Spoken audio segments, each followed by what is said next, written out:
Ooh, I see a green light for recording. Wow, this must be a new Facebook update. All right, good morning, everyone. Hope everyone's doing well. Happy Monday. Some people may be off today in honor of Martin Luther King Jr., others not. So yeah, hope everyone is enjoying the day. I have some work to do today. And then I'm taking most of the rest of the week off, so I only have school and hopefully a lot of nothing. We'll see how that works. So first up, so I'm not going to get too far into the voting rights legislation that was in front of Congress to be passed, because I haven't had time to look into that. That seems like a bit of a mess, but we'll see. But part of the hubbub and what I have been able to read and understand due to past history, Democrats are, of course, because they have a razor-thin majority in the Senate, they do not have enough votes to overcome a filibuster, which means they need 60 votes to pass a lot of legislation, including the voting rights legislation. Before we get into, well, let me just get into that first, then we'll get into the filibuster. So, of course, what you've probably seen is that in order to pass the voting rights legislation, they need 60 votes. Well, since they don't have 60 votes, they need to change the rules of the Senate and get rid of the filibuster, meaning that right now, they need 60 votes. And they just don't have them because the Republicans, as usual, are just doing whatever they want. That's a whole other story. But what you've probably heard is that because Republicans and a couple of Democrat senators do not want to change the rules and eliminate the filibuster, hence they cannot pass the voting rights legislation, then you've actually seen stuff about how, some of the people who are opposing are racist, they're white supremacists, all sorts of fun words. Again, it used to be that when you're racist, it meant you actually wanted to hurt someone of a different race, not that you didn't agree with them and didn't want to pass their legislation.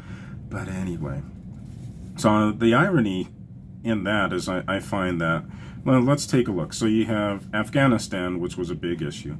You have the border, which involves, a lot of minorities in crisis. Supply chain problems, inflation of gas, food, other wood, stuff like that, rental income, housing. All this stuff affects people who are lower income the most. And here's an example. Dollar Tree should now change their name to $1.25 Tree because of inflation and increasing prices. They have raised their the prices of items from $1 to $1.25. So if you're a rich person, or I'm not super rich, but okay, $1.25, that's still pretty cheap. But if you're on a retirement income or your lower income, a 25% increase is a pretty big deal. So that's hurting people in the inner city and lower income folks the most. We talked about rents and mortgages are going up like banshees. People in the inner city, if you're in the inner city renting, you're trapped between a rock and a hard place because you can't afford a house. But your rent's going up like a banshee each year as well.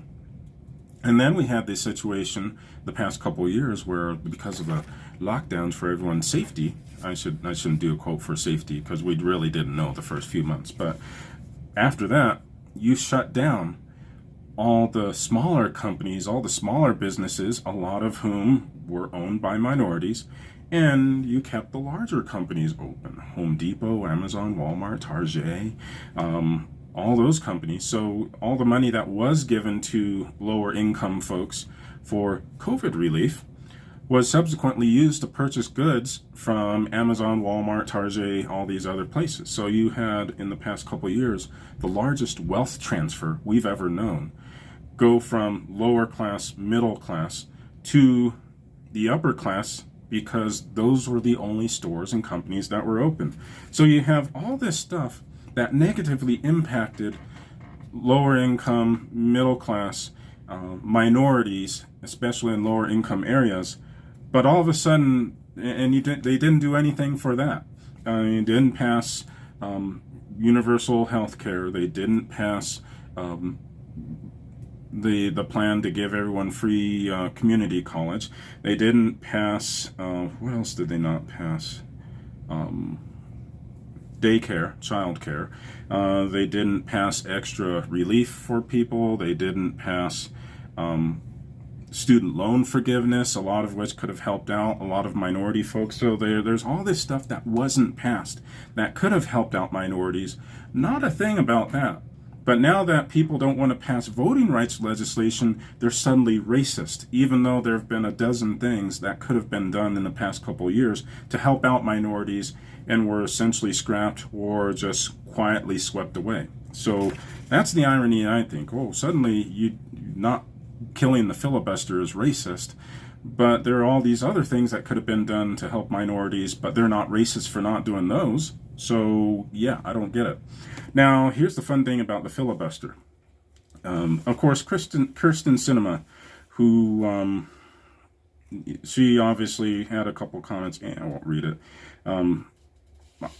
I've noted that she's probably part of the political establishment.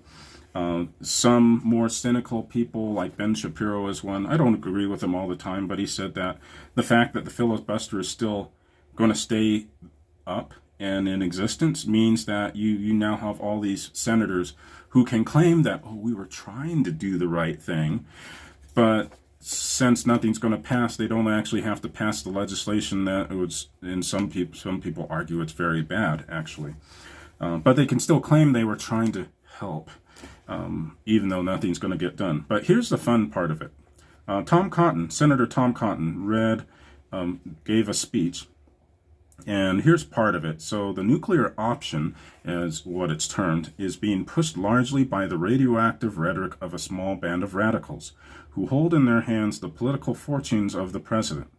The constitutional scholars will tell us that the reason we have these rules in the Senate, unlimited debate, 2/3 to change the rules, the idea that 60 have to close off debate, is debate in the spirit and role of the Constitution. This is what the Constitution is all about. We know it. Now, sounds pretty good, doesn't it? The argument for keeping the filibuster intact. Well, every word that I just gave, as Tom Cotton said at the end of the speech, was from Chuck Schumer, Democrat from New York, in 2003, when the Democrats were in the minority. So what this means is that the filibuster wasn't racist back then, but it served a purpose for whomever was in the minority. Now that the Democrats are in the majority, they want to get rid of it. But when they were in the minority, they liked the filibuster. Why? Because if you had a slim majority, you could not just do whatever the heck you wanted. Now, I will also add to that while the Democrats have been saying, mostly Democrats have been saying that not killing the filibuster is racist, there was a vote in the Senate this past Thursday. Senator Ted Cruz introduced a legislation to place sanctions on Russia, the country that's threatening to invade Ukraine and do all this other stuff. There's a pipeline that's being built from Russia to Germany, Nord Stream 2. And so Ted Cruz, because of Russia's being a jerk, I won't get into whether or not they're actually being jerks, but because he perceives, and many people perceive, that Russia is just being a jerk right now, introduced legislation to place sanctions on Russia as far as that pipeline goes. Well, that bill failed 55 to 44. Well, how could it fail if it got more votes than the opposition? Because it did not meet the 60-vote threshold. So in other words, while the Democrats are saying that the filibuster is racist because they cannot pass the legislation that they want to pass, they more than happily used the filibuster, the very thing that they said was racist, to kill legislation that they did not want to pass, while telling the rest of us that it's racist to not get rid of it. Okay, then. I love how politics works these days. So, moving right along, FBI identified a man named Malik Faisal Akram, age 44. He was killed over the weekend after releasing 4 hostages that he took in a synagogue in Colleyville, Texas. Now, the thing that's making this a little more interesting is that he was demanding the release of lady, last name Siddiqui, the lady of Al-Qaeda, who's being detained. I guess she tried to kill a member of law enforcement in Afghanistan and is currently being held not too many miles from the area where the synagogue is based. So it looks like because of various connections, there are now this has now become an international investigation expanding to London, where at least 2 people have been arrested, and Tel Aviv. So yeah, this is interesting. Don't know what the connection is. Everything's still in motion.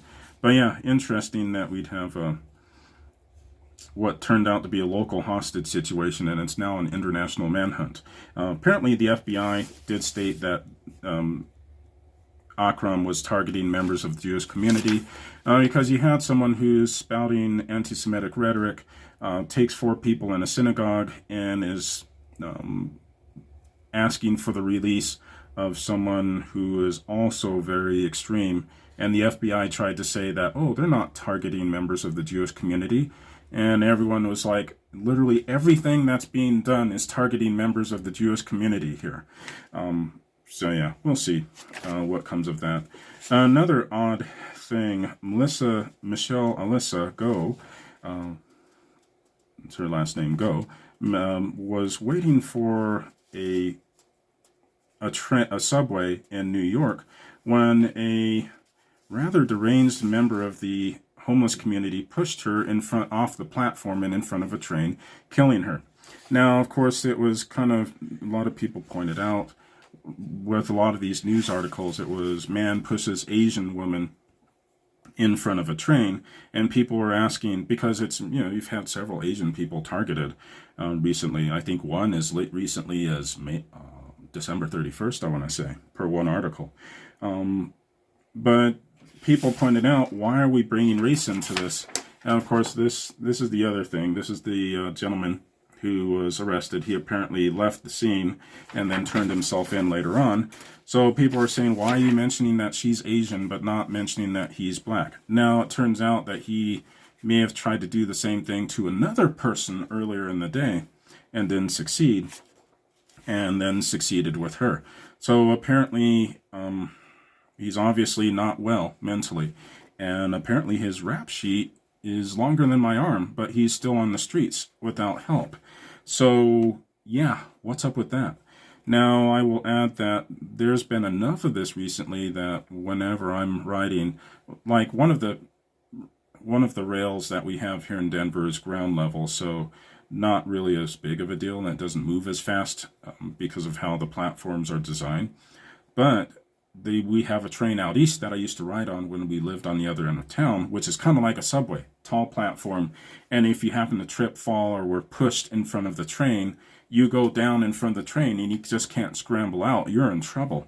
So I will say that for a couple of years now, I either stand far back from the track or I make sure that no one else is around me when the train's coming through for this reason. And there are comments on the articles I read where many people do the same just because you don't know if someone's going to try to push you in front of the tracks. So sad. Very sad. Speaking of sad, 13-year-old boy, name not released, in Connecticut, looks like is the Sport and Medical Sciences Academy, overdosed over the weekend and he overdosed late last week and died of a substance which was later identified as fentanyl. And I forget the statistic, but to kill an adult, you only need a couple grams of this stuff. This is pretty potent. And so as a couple more students were hospitalized but recovered, they're fully recovering at home. Investigation was done. There were 40 small bags of fentanyl discovered around the school. Hypothesis is that a student brought them in.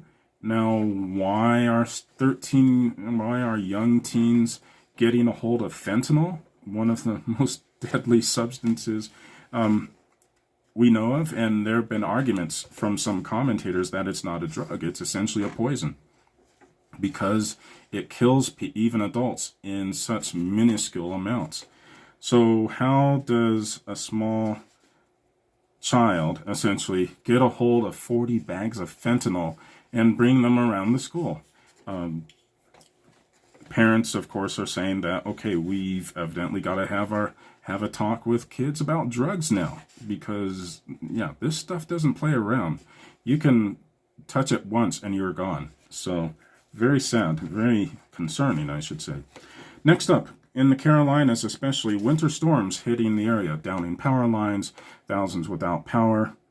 This is brought up, we've had a couple of instances now in the past couple weeks, of people who are stuck on roads without power, like we had that incident in Texas last year with those winter storms. It's to the point where, I mean, I've actually, even though it was cheesy at first, I've put a few of these. These are those shiny emergency blankets. I put a few of these in the car, because if we're wandering around and we're stuck out on the road and we need to conserve gas, we need a way to keep ourselves warm. I guess they can also be made into little tents too. But yeah,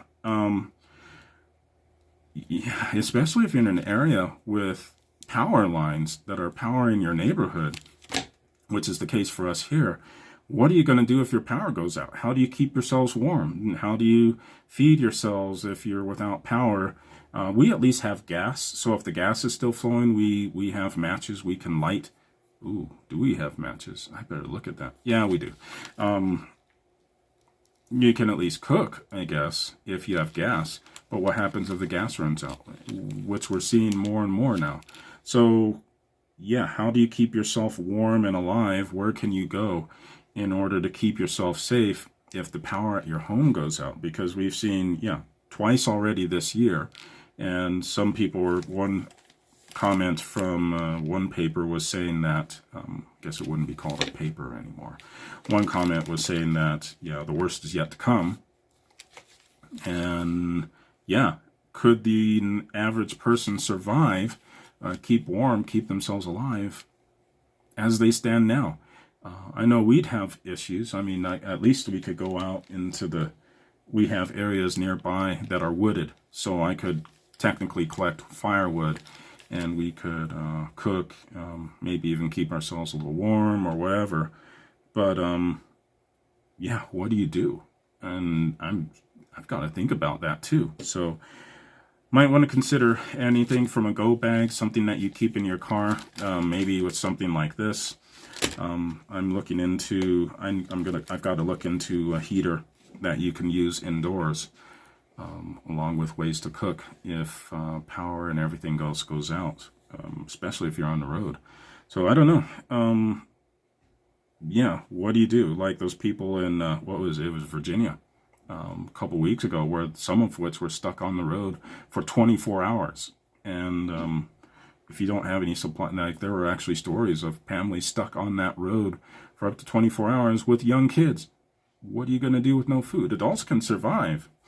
Kids are in trouble. So, yeah, what do you do? What do you do? So, yeah, preparation. That's all I got to say. All right, y'all take care. Have a great Monday, and I will see y'all soon.